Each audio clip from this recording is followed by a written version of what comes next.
and welcome to Chicago Style Eats. I'm Tony. And I'm Stephanie. And we're your guides on a tour of satisfying dishes born in and made famous by Chicago.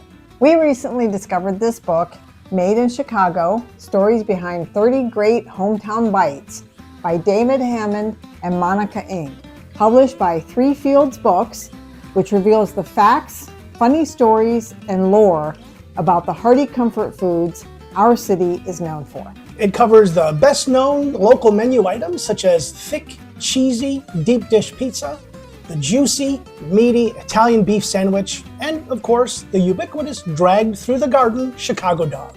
But it also explores the deep cultural history of this town and how people of every ethnic background innovated, sometimes out of the instinct to survive hard times, sometimes to fill a niche, and invented hearty bites that came to be known as Chicago's own. In addition to the old Chicago standbys, the book showcases many other Chicago-born dishes we did not know about. So we thought it would be fun to experience all these dishes around the city, and we wanted to share all of them with you. So, take a seat. Chicago Style Eats, coming right up.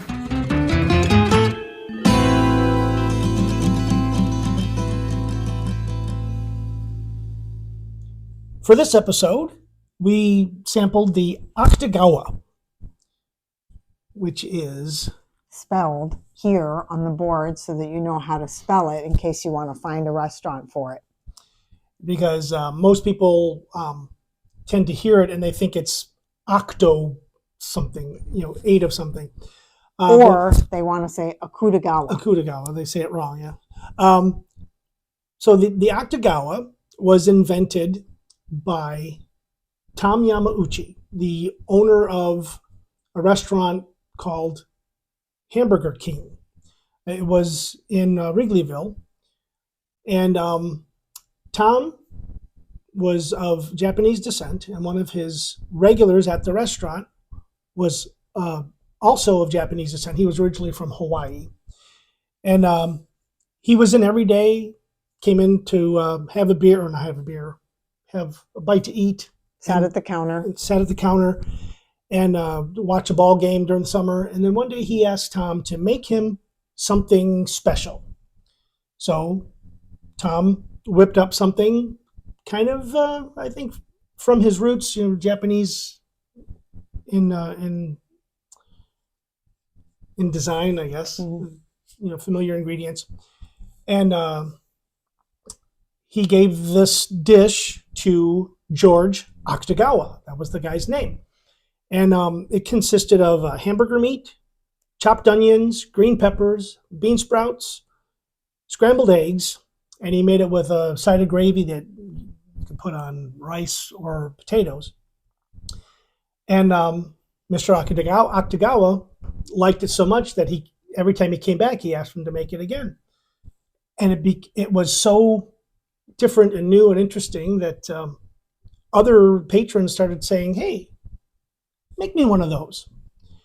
And it became very popular with the regulars, and it wound up going on the menu.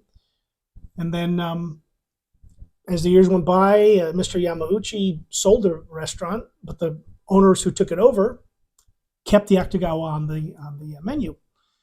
And then they eventually sold the restaurant to the current owners, and they kept it on the menu. So the name of the restaurant now, it's in the same location.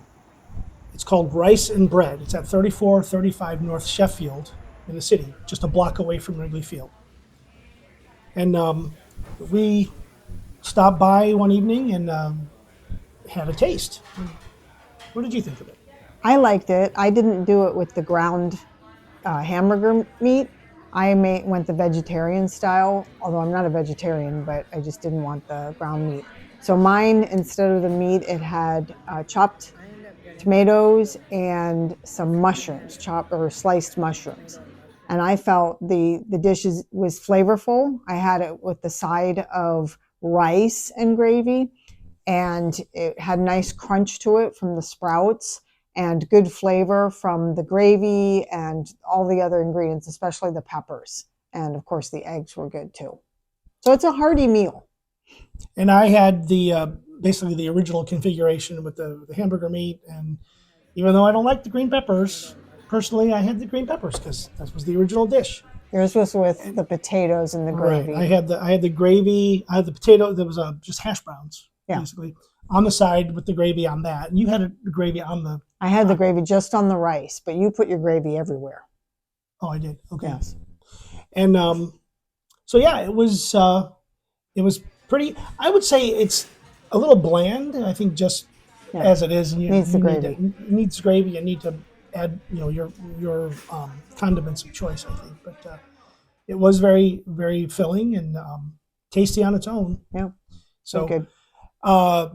So the Akutagawa is offered at two places at least in the city. There's Rice and Bread, 3435 North Sheffield, where we had it, and then according to the book that this whole show is based on, it's also available at the Fullerton Restaurant at 2400 West Fullerton Avenue. I believe it's off the menu, but you can ask for it. And then, of course, the book provides you the recipe so that if you want to make it at home, you have the recipe to do it on your own at home. Lots of fun. Did you like this episode? Click the thumbs up icon below. Don't like it? Let us know in the comments what might make it better. Yeah, we're a little stiff on camera. We're working on it. Want to see more Chicago-style eats? Click the subscribe button below to get alerts when we drop a new episode. Thanks for watching.